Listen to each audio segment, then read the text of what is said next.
clearly there is a big difference between what we read about in Scripture and how we experience and conduct our worship life today. So I really think the only way to understand how do those two things fit together is to look at the tradition of the church. Reading the Scriptures with the Reformers is a great way to promote the worship of God in your own life.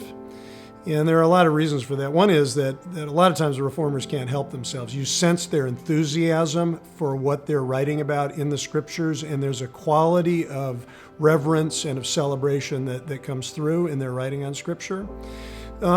But there's also this, that the Reformers were deeply conscious of the fact that they were in submission to Scripture, that they were under the authority of God as they were studying the Scriptures, and that is a posture of worship. The service was meant to reflect the shape of the gospel itself. Moreover, because so many people were illiterate at the time and didn't have Bibles in their homes, it was beyond the cost, let alone the reading ability of most Christians, then to have certain set pieces that really followed the pattern of ancient lectionaries, revised appropriately in one way or another, was designed to keep reinforcing the great turning points of Scripture and so on. Well, the Reformers think that the Bible is good for a lot of things, and one of the things the Bible is good for is as a reasonable guide to how we should worship God. Not merely worshiping God with pure hearts, but also some specific instructions about how worship is meant to rightly name God, to rightly identify God, and by doing so, to rightly identify us as those who are sinful and in need of grace, and who must depend upon God for all things.